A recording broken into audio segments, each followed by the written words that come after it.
Hello बच्चों, thanks for watching अभ्यास सफलता। तो कैसे हैं आप लोग? बोर्ड बस एक और दिन बच गया है, 2 तारीख से बोर्ड का एग्जाम है। तो होप, मुझे नहीं लगता कि ये वीडियो बहुत लोग देख पाएंगे क्योंकि आप लोग पढ़ाई में व्यस्त हो। ठीक है, तो कोई बात नहीं, बट अगर आप तक ये वीडियो पहुंच गया है तो इस वीडियो को अच्छे से देख लो। इसमें 2-3 सम्स मैं ऐसे करवाने वाला हूं जो आपके बुक में नहीं है। हो क्या रहा है, अब मुझे लगता था पहले कि सवाल जो है अदर बुक से आ रहे, बट ऐसा नहीं था। अभी जब मैंने एनालाइज किया, प्रीवियस ईयर क्वेश्चंस को देखा, तब पता चला कि ये जो भी सारे क्वेश्चंस अभी नए आपकी बुक में नहीं होते हुए भी आ रहे हैं बोर्ड के एग्जाम में, तो ये जो है ये आपका सवाल आ रहा है 2017 के पहले वाला जो सिलेबस था उससे आ रहा है। यानी कि आज हम लोग 2 से 3 सवाल ऐसे भी बताएंगे, हम लोग करेंगे जिसमें आपको वो सवाल देखने को मिलेंगे। तो चलिए शुरू करते हैं। पहला सवाल, और जिस बच्चे ने बोला था कि टफ सवाल करवाने, तो टफ ऐसा कुछ नहीं होता है, बस आपको कॉन्सेप्ट चाहिए और कॉन्सेप्ट मैं लेकर आया हूं। आज 2-3 सवाल और नए, तो उससे आपको और भी कॉन्सेप्ट क्लियर हो जाएगा। तो उम्मीद है कि जो मैं करवा रहा हूं उससे भी बोर्ड के एग्जाम में 1-2 सम्स जरूर आए। ठीक है, मैं बस उम्मीद कर सकता हूं, मैं बोर्ड का प्रेडिक्शन तो नहीं कर सकता औरों की तरह, है ना। चलो, तो पहला जो सवाल है बोल रहा है कि द्विघात समीकरण ax² plus 2bx plus c is equal to 0 के मूल वास्तविक एवं समान है। तो एक द्विघात समीकरण दिया हुआ है और इसमें जो मूल है, इस द्विघात समीकरण के जो मूल है वो वास्तविक और समान है। ठीक है, क्या है भाई? वास्तविक और समान। तो b² का मान बताएं। ये थोड़ा सा हटके है कि नहीं है? पहले ही सवाल आपको यहां से बोला गया कि b² का मान बताएं, जबकि b यहां पर तुम लोगों का कांस्टेंट वाला होता है, तो उसका वैल्यू क्या होगा भाई? उसका वैल्यू निकालने के लिए ये कंडीशन दिया हुआ है, अप्लाई करते हैं, राइट। ठीक है, तो रिकॉर्डिंग ऑन है। किसी बच्चे ने एक बार बोला था कि रिकॉर्डिंग चेक करते रहिएगा कि आपका वीडियो बंद हो जाता अचानक से, तो ऑब्वियसली ऐसा होता था, तो इसीलिए मैं हमेशा डरा हुआ रहता हूं। ठीक है, तो देखो ये समीकरण दिया हुआ है, लिखेंगे कैसे? बोर्ड के स्टाइल में लिखना है। कैसे भाई? तो आपको पता भी होगा कि बोर्ड का प्रिपरेशन कैसे करना था। 10-15 दिन पहले मैंने बताया भी था कि 15 दिन में 75 पेपर सॉल्व कर लो। एक दिन में अगर आप 5 पेपर भी सॉल्व कर लिए होंगे तो अभी आप रिलैक्स मोड में होंगे। मेरा सिंपल सा कहानी था, मैं हमेशा जब भी बोर्ड का एग्जाम, जब भी नहीं, 2 बार ही बोर्ड का एग्जाम दिया हूं, तो मैं और भी एग्जाम्स की बात कर रहा हूं। जब भी मैं एग्जाम देने जाता था ना, तो एग्जाम के एक दिन पहले तो मैं बिल्कुल नहीं पढ़ता था। ये अजीब सा बात था, 12th तक ऐसा होता था, लेकिन कॉलेज में ऐसा नहीं होता और नहीं हुआ मेरे साथ। ठीक है, तो कॉलेज में ऐसा तो नहीं हुआ, और पर बोर्ड में ऐसा करता था कि एक दिन पहले, या कोई भी एग्जाम में ऐसा मैं करता था, एक दिन पहले पढ़ाई लिखाई बंद कर देता था। मैं बिल्कुल टेंशन फ्री रहना चाहता था। क्यों? ऐसा क्यों कर सकते हैं हम? ऐसा तभी पॉसिबल होता था जब मैं साल भर पहले पढ़ के रेडी रहता था। तो आप अब साल भर पहले पढ़ के रेडी रखे हो या नहीं रखे हो, वो तो आपके ऊपर डिपेंड करता है। क्लियर है? तो चलिए देखते हैं। तो समीकरण दिया हुआ है ax² plus 2bx plus c is equal to 0। इसके मूल जो है वास्तविक और समान है। तो आपको कंडीशन याद रखना है। कंडीशन याद रखना है कि मूल वास्तविक और समान होता है तो निरूपक का जो वैल्यू होता है, d जो होता है वो 0 के बराबर हो जाता है। और d का वैल्यू आपको पता होगा, b² minus 4ac is equal to 0 हो गया। यानी कि b² मतलब ये पूरा का पूरा जो पार्ट है, ग्रीन मार्कर तो नहीं है मेरे पास, कोई बात नहीं, मैं इसी से काम चला देता हूं। ये जो पूरा का पूरा जो 2b है वो b को रिप्रेजेंट कर रहा है। यानी कि मैं यहाँ पे 2b का होल स्क्वायर, और ये माइनस 4ac को उधर भेज देता हूं। क्यों? क्योंकि मुझे सिर्फ b² चाहिए। ठीक है, तो ये 4ac इधर आ गया। अब क्या करेंगे भाई? 4b² is equal to 4ac। ठीक है, तो ये 4 से ये 4 कट गया, क्या बचा भाई? Therefore b² is equal to ac। ये हमारा आंसर है। b² का वैल्यू क्या आ गया? ac। ये MCQ का सवाल है, मैंने ऑप्शन नहीं दिया था। जब भी मैं ऑप्शन लिखता हूं तो मैं छोड़ देता हूं आप लोगों के ऊपर में। ठीक है, इसीलिए मैंने सोचा कि पॉसिबल है तो मैं खुद ही करवा देता हूं। ठीक है, चलो अब अगले सवाल पे आते हैं। द्विघात समीकरण दिया हुआ है कि दो मूल अल्फा एवं बीटा हैं, तो 1 by alpha plus 1 by beta का मान कितना होगा। बहुत ही इजी सवाल है, बहुत ही इजी सवाल है। ठीक है, तो ये इस टाइप के सवाल ही बोर्ड में पूछे जाते हैं। और मैं एक बात बता दूं, बोर्ड में कोई भी इधर उधर का सवाल नहीं पूछता भाई, बुक से ही पूछता है। बस अभी मैं देख रहा हूं कि सिलेबस के बाहर से पूछ रहा है, मतलब पुराना सिलेबस का क्वेश्चन पूछ रहा है। ये दिक्कत वाली बात हो गई है, इसलिए आपको डरने की बात नहीं है। अगर आप 2026 में 10 क्लास में हो, यानी कि 2027 में बोर्ड का एग्जाम देने जाओगे, तो आपको घबराने की बिल्कुल जरूरत नहीं है, क्योंकि मैं पूरा का पूरा 2008 से लेके 2025 तक 26 का पेपर आपको मिल ही जाएगा, वो भी करवा दूंगा। 2008 से 2025 तक का पूरा बोर्ड का पेपर सॉल्व करवा दूंगा मैं। हर एक चैप्टर का कोशिश करूंगा मैं, हर एक चैप्टर का। ठीक है, तो आपको घबराने की जरूरत बिल्कुल भी नहीं है। बस आप मेरा साथ दो, आप अच्छे से पढ़ाई करो, यही मेरे साथ की बात होती है। मेरा साथ देने का मतलब है आप अच्छे से पढ़ाई करो, बस। ठीक है, तो देखो यहां पे समीकरण देकर पूछा है कि दो मूल अल्फा और बीटा है, तो 1 by alpha plus 1 by beta का मान निकालें। तो समीकरण दिया हुआ है, समीकरण पूरा बोर्ड का स्टाइल में मैं पढ़ा रहा हूं, समझा रहा हूं कैसे करना है। 5x square minus 2x plus 3 is equal to 0। अब भाई अल्फा और बीटा, तो यहां पे दो मूल हम लोगों को निकालने हैं। तो सबसे पहले since 1 by alpha plus 1 by beta, अब आप कहोगे कि यहां से दो मूल पहले निकाल लो, पॉसिबल नहीं है। हम लोगों को ये जो कंडीशन जो निकालने बोला गया है, उसके तहत इसको सॉल्व करके जो निकाला जाएगा, देखेंगे हम लोग कि क्या निकालना है, वो निकालेंगे। यानी कि यहां से सबसे पहले अल्फा और बीटा एलसीएम ले लेते हैं। अल्फा से अल्फा कटा, बीटा बचा, बीटा से बीटा कटा, अल्फा बचा। ठीक है, ओके। ये एक तरह से अल्फा प्लस बीटा है, ओके, अल्फा प्लस बीटा है, और ये अल्फा बीटा है। अब देखो, आप लोगों को पता होगा कि दो मूलों का योगफल और दो मूलों का गुणनफल ये हम लोग आसानी से निकाल सकते हैं। मैंने क्या बोला, पहले यहां से सॉल्व करते हैं, उसके बाद पता चलेगा कि क्या क्या निकालना है। तो अल्फा प्लस बीटा निकालते हैं, वो क्या होता है भाई, minus B by A, minus B by A. Minus B by A मतलब बी का वैल्यू 2 है, और यहां पे ऑलरेडी एक माइनस है, तो -2 और -2 और माइनस इंटू होगा +2 बाई में ए यहां पर कितना है भाई, 5 है, बिठा दिया, ओके। अब अल्फा इंटू बीटा भी चाहिए, देखो नीचे में अल्फा इंटू बीटा है, ये भी चाहिए, और अल्फा इंटू बीटा का वैल्यू क्या होता है, सी बाई ए। क्या होता है, सी बाई ए। तो सी कितना है भाई, 3, ए कितना है भाई, 5। ठीक है, 2/5 और 3/5। अब अल्फा प्लस बीटा मतलब 2/5 बाई में अल्फा बीटा 3/5, इसको लिखेंगे 2/5 इंटू 5/3, तो ये कट जाएगा, आंसर आएगा 2/3। बस इतना ही आंसर करना था। आप लोगों के बुक में, हमारे बुक में, आप लोगों का नहीं, हमारा बुक में ऐसा समीकरण देकर ऐसा बहुत सारे 3 से 4 क्वेश्चन पूछा है।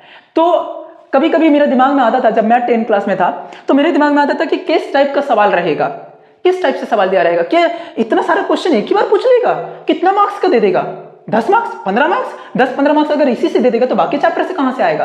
तो जब मैं सेंटअप के बाद पेपर सॉल्व करने स्टार्ट किया, तब मुझे पता चला, ओ अच्छा, ऐसा करके सवाल बनता है। आप लोगों का भी दिमाग में कभी ना कभी क्वेश्चन आया ही होगा। ठीक है, ये वाला सवाल हटके है, ध्यान से देखो, जितना ही हटके है उतना ही इजी भी है। अगर आप लोग देख रहे होगे तो आप लोग आसानी से कर भी पाओगे। यहां पे आपको कंफ्यूज करने के लिए ये क्या लिख दिया है, व्यंजक, और यहां पे 0 हटा दिया है। ऑब्वियसली 0 नहीं है मतलब ये व्यंजक ही है, 0 नहीं है मतलब ये व्यंजक ही है। 3x square minus 4x plus 2 में x स्क्वायर एवं x के पावर में 0 के गुणांकों का योग बताएं। Wow, what a sums.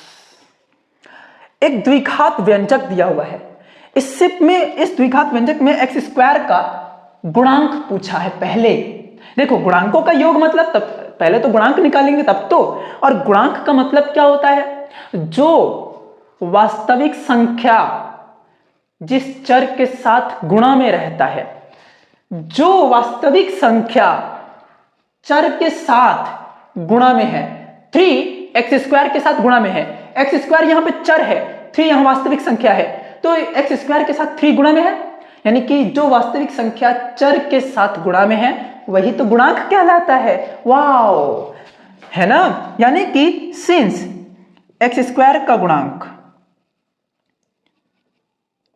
3, और अब एक बात बताओ मुझे, x के पावर में 0 का गुणांक क्या होगा? x के पावर में 0 का गुणांक क्या होगा? तो x के पावर में 2, x के पावर में 1, x के पावर में 0 कहां दिख रहा है? x के पावर में 0 का मतलब है 1, और 1 को अगर मैं 2 से मल्टीप्लाई कर दूं तो ये आता है 2। देखो तो यहां 2 बैठा हुआ है, यानी कि आपको यहां पे जो दिख रहा है यहीं पर है x के पावर में 0, यानी कि लिखेंगे x के पावर में 0 का गुणांक 2। अब इन दोनों का योगफल अब लिखेंगे, देयरफॉर योगफल, है ना, योगफल बराबर 3 + 2 कितना आएगा? 5। तो होप समझ में आया होगा, और नहीं समझ में आया है तो प्लीज कमेंट करें, मैं आपको बिल्कुल समझाने के लिए यहां पे रेडी हूं। आप जितनी दफा बोलोगे उतनी दफा एक्सप्लेन करूंगा, और वैसे भी आप लोग अगर इस वीडियो को थोड़ा सा स्लाइड कर लोगे तो आपको समझ में दोबारा आ ही जाएगा। ठीक है, जितना मैंने समझाया है मुझे लगता है समझ में आ जाना चाहिए। फिर भी ना समझ में कमेंट कर दो, आसानी से समझा दूंगा मैं। ओके, तो बढ़ते हैं अगले सवाल की तरफ। जिस सवाल के बारे में मैं बात कर रहा था कि बहुत ही हट के आज एक सवाल करने वाले हैं हम लोग, जो कि ये पुराना सिलेबस में था, वो सवाल आपके सामने ये रहा। ये तो बड़ा ही लोलू सा सवाल है ना, एकदम दम ही नहीं है इस सवाल में, लेकिन ये सवाल देखो बड़ा ही इंटरेस्टिंग है। दम इसमें भी नहीं है, लेकिन क्या पता अगर ये आप लोगों के एग्जाम में आ जाए तो आप लोग हो जाओ कंफ्यूज।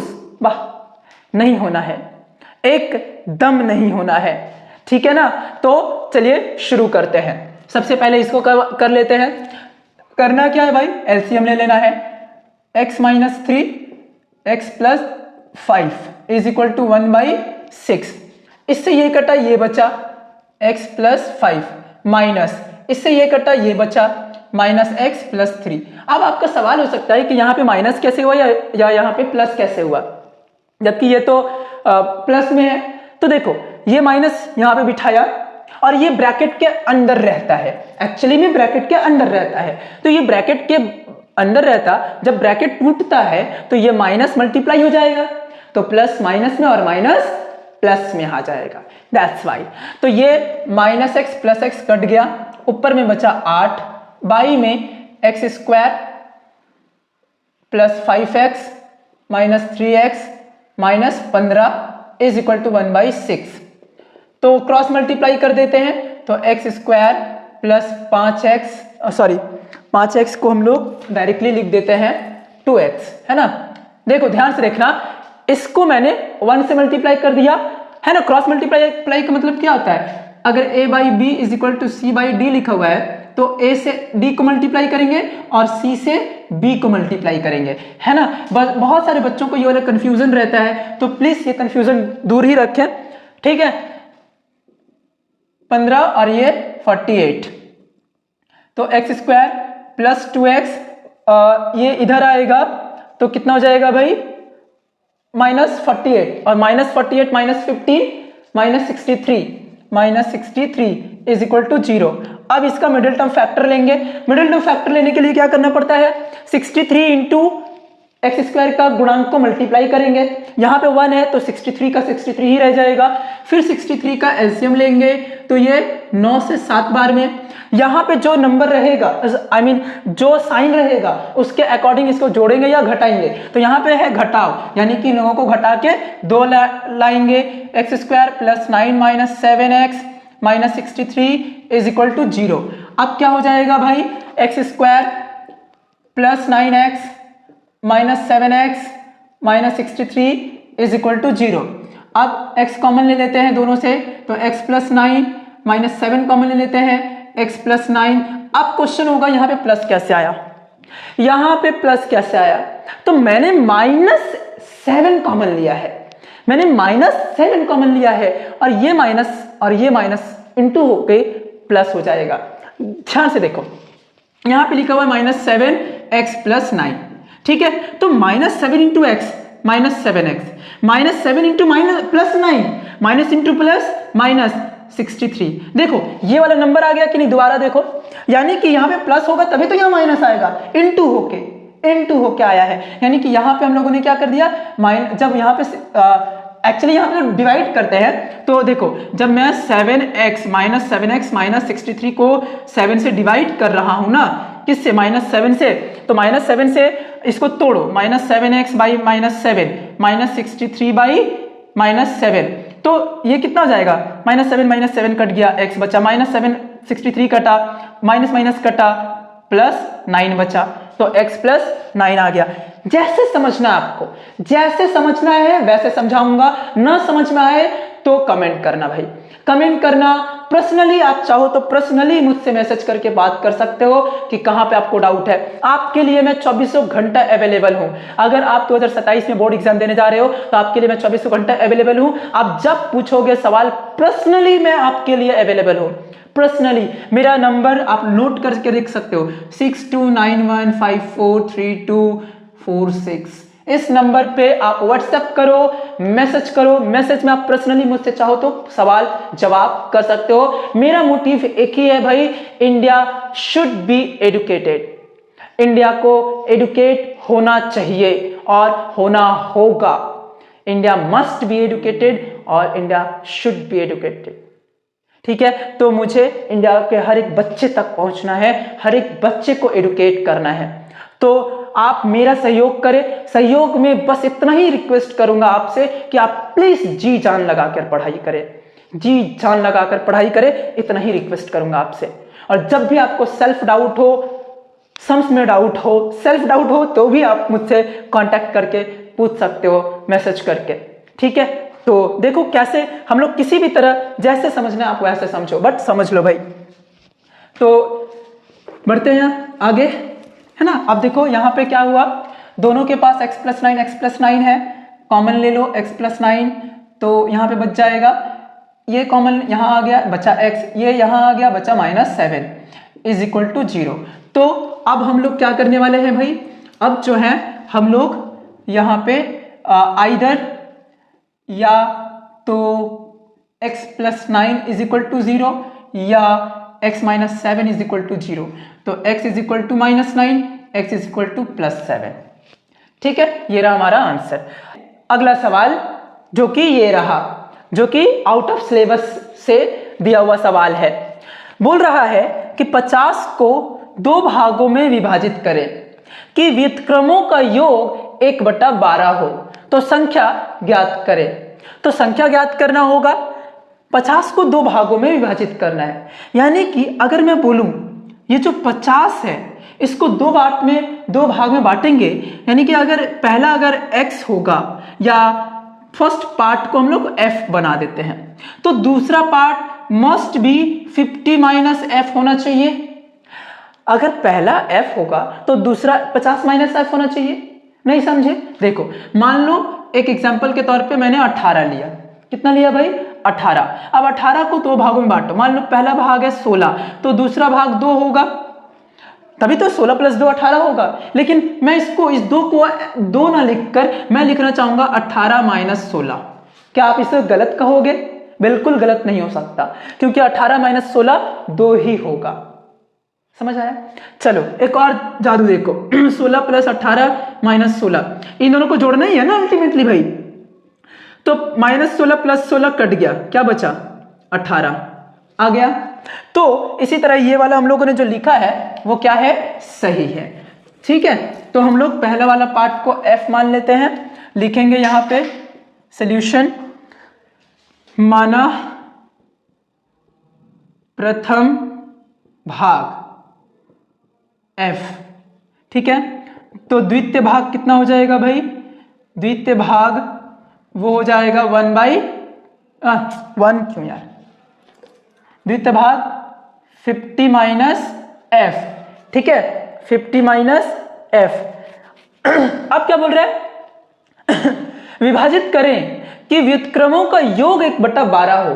व्युत्क्रमों का योग, यानी कि इन दोनों को उल्टा कर दो, व्युत्क्रम कर दो। यानी कि ये अगर f है तो ये 1/f होगा, और ये अगर 50 - f है तो ये 1/50 - f होगा। लेकिन आपका क्वेश्चन होगा कि ये दोनों को ही 1/, में क्यों करना, क्योंकि यहाँ पे व्युत्क्रमों बोला है, सिर्फ व्युत्क्रम, या फिर ऐसा नहीं बोला है कि एक दूसरे का व्युत्क्रम, एक दूसरे का नहीं बोला है, डायरेक्ट बोल दिया है व्युत्क्रमों, मतलब दोनों के दोनों रिवर्स हो जाएंगे। यानी कि ATP 1/f plus 1/50 - f is equal to 1/12।